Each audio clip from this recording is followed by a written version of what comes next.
అందరికీ నమస్కారాలండి. Today I am going to explain how to prepare question tag. ఈరోజు మనం ఈ క్వశ్చన్ ట్యాగ్ని ఎలా ప్రిపేర్ చేయాలి అనేటువంటి అంశాన్ని గురించి విపులంగా తెలుసుకుందాం. In intermediate point of view it is asked for only 1 mark, వేరాజ్ in degree point of view it is asked for 4 marks. మనకు తెలిసిందే ఫస్ట్ ఇయర్ ఇంటర్మీడియట్లో ఇది కేవలం 1 మార్కు మాత్రమే అడగడం జరుగుతుంది. అదే మీరు డిగ్రీకి వచ్చేసరికి ఇందులో 4 నుంచి 5 మార్కుల వరకు ఇది మనకు ప్రధానంగా ఇవ్వడం జరుగుతుంది. Generally in preparing question tag there are 4 models. ఇందులో ప్రధానంగా 4 మోడల్స్ ఉంటాయి. Before we learn how to prepare question tag we must learn how to recognize these 4 models. Question tag ఎలా ప్రిపేర్ చేయాలి అనేటువంటి విషయాన్ని గురించి తెలుసుకోవడానికి ముందు ఈ 4 పద్ధతులను మనం ఎలా గుర్తించాలి అంటే ఏది ఫస్ట్ మోడల్, ఏది సెకండ్ మోడల్, ఏది థర్డ్ మోడల్, ఏది ఫోర్త్ మోడల్, ఇది గుర్తించడం చాలా ఇంపార్టెంట్ అన్నమాట. It is very simple to recognize. దీన్ని గుర్తించడం చాలా సులభం. దీనికి కొన్ని నేను టెక్నిక్లు చెప్తాను. First observe these 4 sentences. ఈ క్రింద ఇవ్వబడినటువంటి ఈ ప్రధానమైన 4 వాక్యాలని ఒకసారి మీరు గమనించండి. First sentence, open the door. రెండవ sentence, anyone can answer this. మూడవ sentence, he is the tallest boy in the class. నాలుగవ sentence, Sachin played cricket. So ఈ 4టిని గమనిస్తే ఫస్ట్ వాక్యంలో వచ్చి వర్బ్ ఓపెన్. దీనికి 3 వర్బులు ఏవంటే ఓపెన్, ఓపెన్డ్, ఓపెన్డ్. ఇందులో సబ్జెక్ట్ లేదు, డైరెక్ట్గా వర్బ్తో స్టార్ట్ అయింది. ద డోర్ అనేది ఆబ్జెక్టు. ఓపెన్ అని వర్బు, డోర్ అనేది ఆబ్జెక్టు. ఇందులో సబ్జెక్ట్ అయితే లేదు. రెండవ వాక్యాన్ని గమనిస్తే anyone can answer this. So ఇందులో ఎనీవన్ అనేది సబ్జెక్టు, కెన్ అనేది హెల్పింగ్ వర్బు, ఆన్సర్ అనేది ప్రధానమైన వర్బు, దిస్ అనేది ఆబ్జెక్టు. అంటే ఇందులో సబ్జెక్ట్ ఉంది, వర్బ్ ఉంది, ఆబ్జెక్ట్ ఉంది. ఎనీవన్తో స్టార్ట్ అయింది. మూడో వాక్యాన్ని గమనిస్తే he is the tallest boy in the class. ఇందులో హీ అనేది సబ్జెక్టు, ఈజ్ అనేది వర్బు. టాలెస్ట్ ఇది వచ్చి సూపర్లేటివ్ డిగ్రీలో ఉంది, అబ్జెక్టివ్ అనమాట. Bye in the class. So ఇందులో బాయ్ ఆబ్జెక్ట్, ఈజ్ వచ్చి వర్బు, అలా తీసుకోవాలి. ఇక 4వ, సచిన్ ప్లేడ్ క్రికెట్. ఇందులో సచిన్ అనేది సబ్జెక్టు, ప్లేయిడ్ అనేది వర్బు, వీటి వర్బు, క్రికెట్ అనేది ఆబ్జెక్టు. సో ప్లే అనే వర్బ్కి 3 వర్బ్స్ చూస్తే play, played, played. Now your task is among these 4 sentences which sentence belongs to first model, which one belongs to second model, which one belongs to third model and which one belongs to fourth model. ప్రస్తుతం మీకు ఇవ్వబడినటువంటి ఈ ప్రధానమైన 4 వాక్యాలలో ఏ వాక్యము first మోడల్లో ఉంది, ఏ వాక్యము second మోడల్లో ఇవ్వడం జరిగింది, ఏ వాక్యము థర్డ్ మోడల్లో ఇవ్వడం జరిగింది, ఏ వాక్యం ఫోర్త్ మోడల్ ఇవ్వడం జరిగింది అనేటువంటి అంశాన్ని మనం ప్రధానంగా గుర్తించవలసి ఉంటుంది. ఇందుకు గాను నేను ప్రస్తుతం how to recognize first model, I will give a simple technique. First మోడల్ని ఎలా గుర్తించాలి అనేటువంటి అంశానికి సంబంధించి నేను మీకు ఒక సింపుల్ టెక్నిక్ గురించి చెప్పబోతున్నాను. Which sentence has one of the following helping verbs, that sentence belongs to first model. క్రింద ఇవ్వబడినటువంటి హెల్పింగ్ వర్బ్ లిస్ట్ను ఒకసారి గమనించినట్లయితే do, does, did, am, is, are, was, were, has, have, had, will, would, shall, should, can, could, may, might, must, need, ought. ఇది helping verb total list అన్నమాట. Now tell me how many sentences have helping verbs. In the second sentence can is there, in the third sentence is there. So third sentence belongs to first model. Even though second sentence has helping verb, it does not belong to first model. Why? What is the reason? It will be explained later. Now tell me, recognizing first model is easy or not? It is very easy. How can you tell? Because with the help of helping verb. In the above 4 sentences, which sentence is given in first model? The third sentence is given in first model because helping verb is given. Now our task is how to recognize second model. When the sentences are given in simple present and simple past tense, those kind of sentences are belong to second model. ఎప్పుడైతే వాక్యాలను simple present టెన్స్లో కానీ simple past టెన్స్లో కానీ ఇవ్వడం జరుగుతుందో ఆ రకమైన వాక్యాలను మన సెకండ్ మోడల్గా పరిశీలించాలి. సింపుల్ ప్రెజెంట్ యొక్క ఫార్ములాను గనక గమనించినట్లయితే సబ్జెక్ట్ ఉంటుంది, వర్బ్ వచ్చి V1 వర్బ్ అంటే V1 వర్బ్ ఉండాలన్నమాట. V1 వర్బ్ అంటే present tense verb, V2 verb అంటే past tense verb, V3 verb అంటే పాస్ట్ పార్టిసిపుల్ వర్బ్ అనమాట. సో వర్బ్ వచ్చి V1 రూపంలో ఉండాలి ప్లస్ ఆబ్జెక్ట్ ఉండాలి. ఈ ఉదాహరణ గమనించండి. సీత సింగ్స్ ఏ సాంగ్. ఈ సెంటెన్స్లో సీత అనేది సబ్జెక్టు, శాంగ్ సంగ్. సో సింగ్స్ అనేది V1 వర్బ్, సాంగ్ అనేది ఆబ్జెక్ట్ అనమాట. ఇందులో గమనిస్తే సింగ్ అనేటువంటి మెయిన్ వర్బ్ ఉంది కానీ హెల్పింగ్ వర్బ్ లేదు. ఇక రెండో వాక్యాన్ని గమనించండి. Boys play cricket in the ground. ఈ వాక్యంలో బాయ్స్ అనేది సబ్జెక్టు, ప్లే అనేది వర్బు, క్రికెట్ అనేది ఆబ్జెక్టు. ఈ ప్లేని గమనిస్తే ప్లే అనేది V1 వర్బు, ప్లేయిడ్ అనేది V2 వర్బు, ప్లేయిడ్ అనేది కూడా V3 వర్బ్ అనమాట. సో ఇక్కడ కూడా V1 వర్బ్ ఇవ్వడం జరిగింది కానీ హెల్పింగ్ వర్బు ఇవ్వడం లేదు. తర్వాత సింపుల్ పాస్ట్. సింపుల్ పాస్ట్ యొక్క ఫార్ములాను గమనించినట్లయితే సబ్జెక్ట్ ఉండాలి, వర్బ్ వచ్చి V2లో ఉండాలి ప్లస్ ఆబ్జెక్ట్ ఉండాలి. ఇక్కడ కూడా హెల్పింగ్ వర్బ్ ఉండకూడదు, మెయిన్ వర్బ్ వచ్చి V2లో ఉండాలి. V2 అంటే ఏం చెప్పాను? పాస్ట్ టెన్స్ వర్బ్ అనమాట. ఉదాహరణకి I sent telegram yesterday. I sent telegram yesterday అనుకుంటే ఇందులో ఐ సబ్జెక్టు, సెంట్ అనేది V2 verb, send V1, sent. So V2 verb ఉంది, టెలిగ్రామ్ అనేది ఆబ్జెక్ట్ ఉంది. వేరొక ఎగ్జాంపుల్ని గమనించినట్లయితే ఇండియా గాట్ ఇండిపెండెన్స్ ఇన్ 1947. ఇందులో ఇండియా సబ్జెక్టు, గాట్ అనేది V2 వర్బ్, దాని యొక్క V1 వర్బ్ గెట్ అనమాట. సో ఇక్కడ V2 వర్బ్ ఉంది, ఇండిపెండెన్స్ అనేది object. Now tell me friends, in the above 4 sentences, which sentence is given in simple present or simple past? Certainly the fourth sentence is given in simple past. There is no helping verb. The main verb is played. It is given in V2 form. So fourth sentence belongs to second model. Now let us to know how to recognize third model. ఇప్పుడు మనం third మోడల్ని ఎలా గుర్తించాలి అనేటువంటి అంశం గురించి తెలుసుకుందాం. The third model sentences are started with indefinite pronouns. మూడవ మోడల్ నందు వాక్యాలు ఇండెఫినేటివ్ ప్రొనౌన్స్తో ప్రారంభించబడుతుంది. Now observe the ఇండెఫినేటివ్ pronoun list. ఈ కింద ఇవ్వబడినటువంటి ఇండెఫినేటివ్ ప్రొనౌన్ లిస్ట్ కనుక మనం గమనించినట్లయితే 1, anyone, no one, some one, everyone, anybody, nobody, somebody, everybody, anything, nothing, something. ఇది ఇండెఫినేటివ్ ప్రొనౌన్స్ అంటారు. ఏ వాక్యం అయితే ఈ పదాలతో ప్రారంభించబడుతుందో అది మూడవ మోడల్ కిందకి వస్తుంది. సో పైన రెండవ వాక్యాన్ని గమనించండి. Any one can answer this అనేటువంటి వాటిలో ఎనీ వన్ అనేది ఇండెఫినేటివ్ ప్రొనౌన్లో ఉంది. అక్కడ కెన్ అనేది హెల్పింగ్ వర్బ్ ఉన్నా కానీ అది ఫస్ట్ మోడల్ కాదని ఇంతకు ముందే చెప్పాను. సో హెల్పింగ్ వర్బ్ ఉన్నా కానీ ఇండెఫినేటివ్ ప్రొనౌన్తో కనుక ప్రారంభించబడితే అది థర్డ్ మోడల్ కిందకి వస్తుంది. Now let us to know how to recognize fourth model. ప్రస్తుతం మనం నాలుగవ మోడల్ని ఎలా గుర్తించాలి అనేటువంటి విషయం గురించి తెలుసుకుందాం. The fourth model sentences are given in imperative sentence only. In English generally sentences are classified into 4 types. So ఏ వాక్యం అయితే ఇంపెరిటివ్ సెంటెన్స్లో ఇవ్వడం జరుగుతుందో అది నాలుగవ మోడల్. అసలు ఇంపెరిటివ్ అంటే ఏంటి అని తెలుసుకునే ముందు ఇంగ్లీష్లో ప్రధానంగా వాక్యాలు 4 రకాలు. అవేంటంటే అసర్టివ్ సెంటెన్సు, దీనినే స్టేట్మెంట్ సెంటెన్స్ అని కూడా అంటారు. రెండవది ఇంట్రాగేటివ్ సెంటెన్సు, మూడవది ఇంపెరిటివ్ సెంటెన్సు, నాలుగవది ఎక్స్క్లమేటరీ సెంటెన్స్. ఇది 4 ప్రధానమైనటువంటి సెంటెన్స్లు ఉంది. ఇందులో ఇంపెరిటివ్ గురించి మనం మాట్లాడుకుంటున్నాం. Imperative sentence directly starts with verb. It does not have subject. It has only verb and object.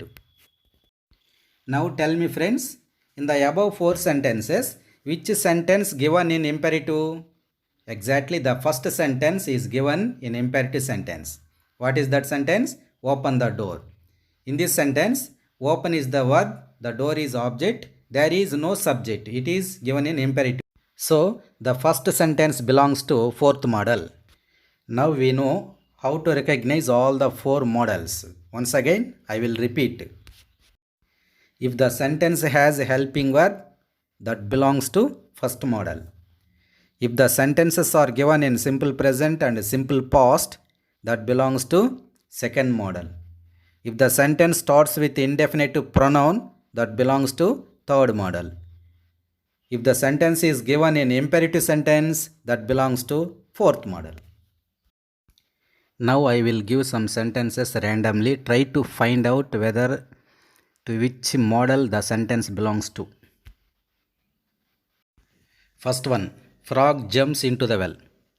ఈ సెంటెన్స్ సింపుల్ ప్రెజెంట్లో ఉంది. సబ్జెక్ట్ ఉంది, V1 వర్బ్ ఉంది, ఆబ్జెక్ట్ ఉంది. సింపుల్ ప్రెజెంట్లో ఇచ్చిన, సింపుల్ ఫాస్ట్లో ఇచ్చిన, అది second model. Second sentence, no one is there. No one is దేర్లో హెల్పింగ్ వర్బ్ ఉంది, కానీ నో వన్ అనేది ఇండెఫినేటివ్ ప్రొనౌన్ కాబట్టి ఇది third model.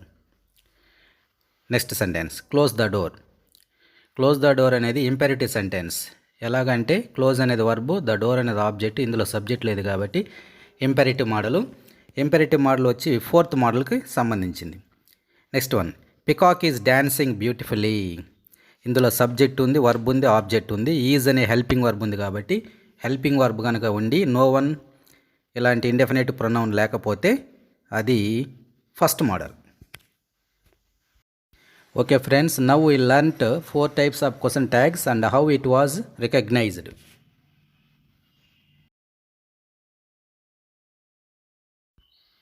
Now it's time to learn how to prepare question tags in first model.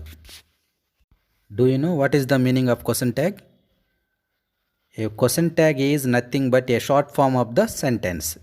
Question tag అనేది వాక్యం యొక్క సంక్షిప్త రూపము. అంటే వాక్యము పొడుగ్గా ఉన్నప్పటికీ ఈ క్వశ్చన్ ట్యాగ్ అనేది చాలా చిన్నవిగా ఉంటుంది. 2 లేక 3 పదాల కలయికతో ఈ క్వశ్చన్ ట్యాగ్ అనేది ప్రిపేర్ చేయడం జరుగుతుంది. To prepare question tag in first model we must know awareness of 3 following lists. ఈ క్రింద పేర్కొనబడినటువంటి ప్రధానమైనటువంటి 3 లిస్టుల మీద మనకు తప్పనిసరిగా అవగాహన కలిగి ఉండాలి. వాటిలో ప్రధానమైన లిస్టు హెల్పింగ్ వర్బ్ లిస్టు. ఈ హెల్పింగ్ వర్బ్ లిస్టులు ఏమేమి ఉంటాయి? Do, does, did, am, is, are, was, were, has, have, had, will, would, shall, should, can, could, may, might, must, need, ought అనేది మొదటి లిస్ట్ అనమాట. ఇది హెల్పింగ్ వర్బ్. దీని గురించి మనకు బాగా తెలిసి ఉండాలి. ఇక రెండవ లిస్టు నెగటివ్స్ అంటారు. ఇంగ్లీష్లో కొన్ని వ్యతిరేక పదాలు ఉంటాయన్నమాట. అవి ఎలాంటిదంటే no, never, not, neither, nobody, no one, నథింగ్, ఎక్సెట్రా ఇలాంటి పదాలు కొన్ని ఉంటాయన్నమాట. వీటిని ఏమంటారంటే నెగటివ్స్ అంటారు. వీటి గురించి కూడా మనకు ప్రధానంగా తెలిసి ఉండాలి. మూడవ లిస్ట్ ఏంటంటే ప్రొనౌన్ లిస్టు. ప్రొనౌన్ అనేది మొత్తం 8 రకాలు ఉంటుందన్నమాట. Personal pronoun, possessive pronoun, interrogative pronoun, indefinitive pronoun, reflective pronoun, relative pronoun, demonstrative pronoun, distributive pronoun. ప్రస్తుతం మనకు ఇక్కడ ఇచ్చినటువంటి పర్సనల్ ప్రొనౌన్ మాత్రం సరిపోతుందన్నమాట. ఈ లిస్టులకు సంబంధించి ఫస్ట్ టైం వినే వాళ్ళు ఎవరైనా ఉంటే వాళ్ళు ఖచ్చితంగా వీడియోని స్టాప్ చేసుకొని ఒక్కొక్క పాయింట్ని ఒక 5 నుంచి 6 సార్లు రిపీటెడ్గా కొంచెం బైహార్ట్ చేసుకోండి. అప్పుడు మీకు ఒక ఐడియా వస్తుంది. నేను రిపీట్ చేయడం వల్ల వీడియో యొక్క లెంగ్త్ ఎక్కువ అవుతుంది కాబట్టి నేను చేయలేకపోతున్నాను. Read the following sentences given below. First one, he is going to market. Second one, she has not written the exam. Third one, she will not attend the party tomorrow.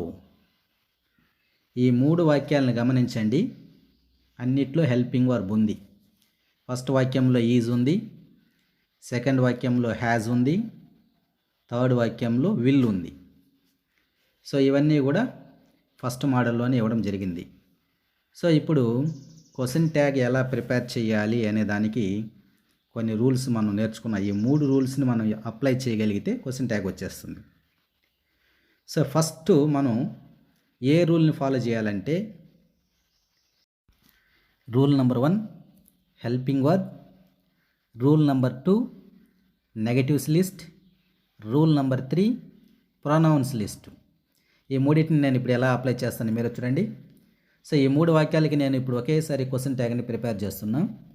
First point ఏమంటే start with helping verb. వాక్యంలో ఉండేటువంటి helping వర్బ్తో first వర్డ్ని మనం start చేయబోతున్నాం. First వాక్యంలో is ఉంది కాబట్టి is రాస్తున్నా. Second వాక్యంలో హ్యాజ్ ఉంది కాబట్టి హ్యాజ్ రాస్తున్నాను. థర్డ్ సెంటెన్స్లో విల్ ఉంది కాబట్టి విల్ని తీసుకొచ్చి రాస్తున్నా. So first point is over. Then come to second point. According to second point, if the sentence is given in positive, question tag must be negative. If the sentence is given in negative, question tag must be in positive. వాక్యము పాజిటివ్గా ఉన్నప్పుడు question tag నెగిటివ్లో ఉండాలి. అదే వాక్యం నెగిటివ్లో ఉన్నప్పుడు question tag పాజిటివ్గా ఉండాలి. If we observe the above 3 sentences, the first sentence is given in positive sentence. He is going to market అనేది పాజిటివ్, అందులో నో నెవర్ నాట్ లేదు కాబట్టి అది పాజిటివ్లో ఉంది. రెండో వాక్యం she has not return the exam, ఇది నెగిటివ్, నాట్ ఉంది కాబట్టి. మూడో వాక్యం షీ విల్ నాట్ ఉంది కాబట్టి అది కూడా నెగిటివ్లో ఉంది. ఇప్పుడు రూల్ ప్రకారం ఏమి, పాజిటివ్గా ఉంటే నెగిటివ్గా ఉండాలా, నెగిటివ్గా ఉంటే పాజిటివ్గా ఉండాలా. సో ఆ ప్రకారం తీసుకుంటే ఫస్ట్ సెంటెన్స్ పాజిటివ్ కాబట్టి క్వశ్చన్ ట్యాగ్ నెగిటివ్లో ఉండాలి కాబట్టి ఈజ్ పక్కన నాట్ చేరుస్తున్నాను. మిగిలినటువంటి 2-3 వాక్యాల్లో అది నెగిటివ్లో ఉంది కాబట్టి క్వశ్చన్ ట్యాగ్ పాజిటివ్లో ఉండాలి కాబట్టి అక్కడ నాట్ చేర్చాల్సిన అవసరం లేదు, అక్కడికి వదిలేస్తున్నాం అలాగే. So 2 points are over. Then come to third point. ఫైనల్గా మూడవ పాయింట్ ప్రొనౌన్ అండి. ప్రతి వాక్యం ప్రారంభంలో గమనిస్తే ఫస్ట్ వాక్యంలో హీ అనే ప్రొనౌన్ ఉంది, రెండవ వాక్యంలో షీ అనే ప్రొనౌన్ ఉంది, మూడవ వాక్యంలో కూడా షీ అనేటువంటి ప్రొనౌన్ ఉంది కాబట్టి మూడవ వాక్యంగా ఆ ప్రొనౌన్ తీసుకొచ్చి అక్కడ చేర్చాలి. సో ఆ విధంగా తీసుకుంటే ఫస్ట్ వాక్యంలో హీ చేరుస్తున్నాను, is not he or isn't he అయింది. రెండో వాక్యంలో షీ పెడుతున్నాను, హ్యాజ్ షీ అయింది. మూడో వాక్యంలో కూడా షీ వస్తే విల్ షీ అవుతుంది అన్నమాట. So 3 points are completed. And finally put question mark at the end. Question tag కాబట్టి చివరిలో మనం క్వశ్చన్ మార్క్ పెడితే క్వశ్చన్ ట్యాగ్ కంప్లీట్ అయిపోతుందండి. Once again, I will repeat 3 points. First point, start with helping verb. Second point, apply positive, negative, positive rule. Third point, pronoun తీసుకొచ్చి రాయాలి and put question mark at the end. So, these are the 3 rules. Now try to answer few more sentences. నేను ఇంకొన్ని ఉదాహరణలు ఇస్తున్నాను, వాటికి answer చేసే ప్రయత్నం చేయండి. My mother can speak English. ఈ సెంటెన్స్లో ఫస్ట్ రూల్ ప్రకారం హెల్పింగ్ వర్బ్తో స్టార్ట్ చేయాలి, start with helping verb. So ఇక్కడ కెన్ ఉంది కాబట్టి కెన్ రాస్తున్నా. Then apply to second rule, positive negative positive. So sentence positive కాబట్టి నేను ఇక్కడ కంపల్సరీ నెగిటివ్లో రాయాలి కాబట్టి నాట్ అనేది చేరిస్తే కాంట్ అవుతుంది లేదా కెనాట్ అవుతుంది. తర్వాత కమ్స్ టు సబ్జెక్టు. సో ఇక్కడ my mother subject. My mother అనేది ప్రొనౌన్లో లేదన్నమాట, ఇది నౌన్లో ఇచ్చారు, అది కూడా కామన్ నౌన్ అనమాట. సో మనం థర్డ్ రూల్ ప్రకారం ఐ కానీ వి కానీ యూ కానీ హీ షీ ఇట్ దే మాత్రమే ఉండాలి, అవి మాత్రమే రాయాలి. ఒకవేళ పేర్లు ఇస్తే ఏం చేయాలంటే వాటిని third person he she it దేలోకి మార్చేయాలి. ఫర్ ఎగ్జాంపుల్ లేడీస్ నేమ్ ఇచ్చారనుకోండి, దానిని మనం లేడీస్ నేమ్ అంటే లక్ష్మి, రమ్య, రాధ ఇలాంటి పేర్లు వచ్చిందనుకోండి, అప్పుడు దాన్ని షీగా మార్చాలి. జెంట్స్ నేమ్ వచ్చిందనుకోండి, రాము, రమేష్, సురేష్, గోపి ఇలాంటి పేర్లని హీగా మార్చాలి. ఒకవేళ ఇంపర్సనల్ వ్యక్తులు కానిది వస్తువులు ఏదన్నా వస్తే ఒకటిగా ఉన్నప్పుడు ఇట్టుగా మార్చాలి, అదే వస్తువులు ఎక్కువగా ఉండేటప్పుడు దేగా మార్చాలి. సో అండ్ చివరిలో క్వశ్చన్ మార్క్ పెట్టేస్తే so it is completed. My mother lady కాబట్టి మై మదర్ని మనం షీగా రాసి క్వశ్చన్ మార్క్ పెడితే సరిపోతుందన్నమాట. Can't she. Next one, India is not the biggest country. In this sentence what is the helping verb? Is. So start with is. వాక్యంలో is ఉంది కాబట్టి ఈజ్తో ప్రారంభిస్తున్నాం. Then apply to positive negative rule. So India is not, it is a negative sentence. So question tag must be in positive. Sentence నెగిటివ్లో ఉంది కాబట్టి question tag పాజిటివ్లో ఉండాలి కాబట్టి నాట్ చేర్చాల్సిన అవసరం లేదు. Then come to third point. So India is not pronoun, it is given in noun form. So what is the pronoun form to India? It. So what is the answer? Is it?